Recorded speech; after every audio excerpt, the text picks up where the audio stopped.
Cathay Pacific is paying you to spend your miles, and the timing with a new transfer partner is almost too neat. It's Tuesday, August 18th. This is Points Wire, the daily show about points, miles, and getting more out of that sapphire in your wallet. I'm Alex, that's Sam. Let's go. Paying you to spend miles, that's a sentence that usually hides a catch. So walk me through it. Frequent Miler flagged a new Cathay Pacific promo, where every time you redeem Asia miles, you get a chunk back. The math they laid out is 800 Asia miles returned for every 5,000 you burn. So on a big redemption, you're clawing back real miles automatically. Okay, 800 back on 5,000 is a 16% rebate, and that's genuinely good. But let's be honest about who this helps. You already need Asia miles sitting in your account, and you need Cathay award space, which is not always sitting there waiting for you. This rewards people mid-redemption, not people starting from zero. Which is exactly why the second story matters. There's a data point going around from r/credit cards that Wells Fargo just added new transfer partners, and one of them is Cathay Pacific Asia Miles.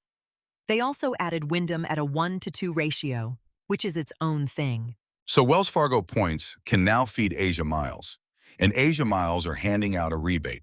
That's a real stack if you hold a Wells Fargo autograph journey or similar.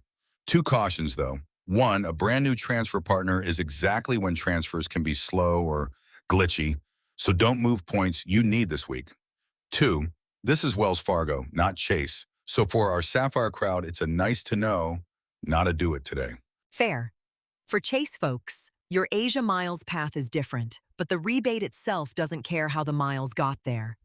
If you've already got a balance, check whether your planned redemption qualifies before you book. And read the promo terms on which redemptions count. Rebate promos love to carve out partner awards or specific cabins. Good segue, because Story 3 is a small win for families. View from the Wing reported that Alaska Airlines now charges only taxes for lap infants on its own long-haul award flights. So an infant in your lap on an Alaska-operated long-haul award is basically just the tax bill now.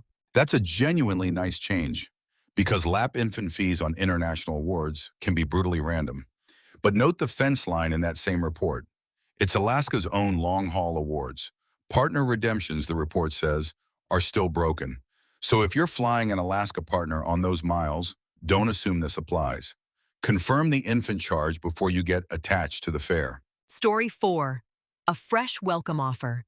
The Points Guy is pointing people to an Amex Gold offer as high as 100,000 points. That's a big number on a card a lot of people already like for dining and groceries. It's a strong offer if you're eligible, and that's the whole sentence.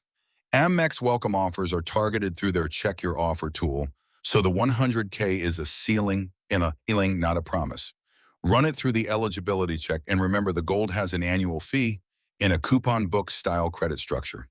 It's worth it if you'll actually use the dining and Uber credits, and dead weight if you won't. Let's do a quick one that's more question than answer.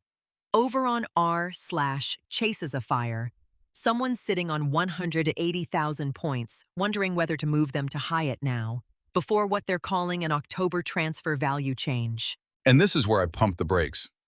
That's one reader's post, and I haven't seen a confirmed dated Hyatt devaluation to transfer partners behind it.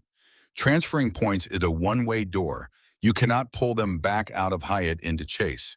So please don't panic move 180,000 points on a rumor. If you have a specific Hyatt stay booked or nearly booked, transferring to lock in today's rate is defensible. Speculatively?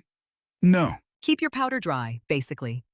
Points are safest in Chase until you know the exact redemption. Exactly. Certainty over speed. Let's hit the deals rack. On the premium side, Flyer Talks Premium Fare Deals has a Cathay A350 round trip floating around $2,500 and a Qatar Airways business class run from Beirut to Davao from about 1,400 euros return. Both worth a look if the routing lines up with your life.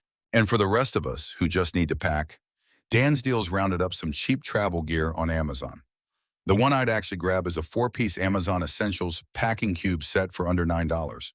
There's also a rolling duffel around $31. Not glamorous, but useful and cheaper than the airport shop. Quick radar. The stuff we've been tracking that inched forward. Frequent miler and miles to memories, both note. Chase tightened. The Edit Hotel credit again, now leaning toward a single use per year with no back-to-back stays. Those elevated 175K Sapphire Reserve and 125K preferred targeted offers are still floating for some folks. And Singapore Airlines Spontaneous Escapes is back with up to 30% off award flights if your dates are flexible. On the Edit credit, just recalibrate your expectations. If you were counting on stacking it, that door is closing. Value it as one stay, not a loophole. That's the show. If Cathay's rebate or that Amex Gold offer made you do the math, send this episode to the friend who always ends up booking everyone's flights. They've earned a little help. And the standard reminder, this show is for information and entertainment, not financial advice. Terms and offers change fast, so verify everything before you act on it. Links to every source are in the show notes. See you tomorrow.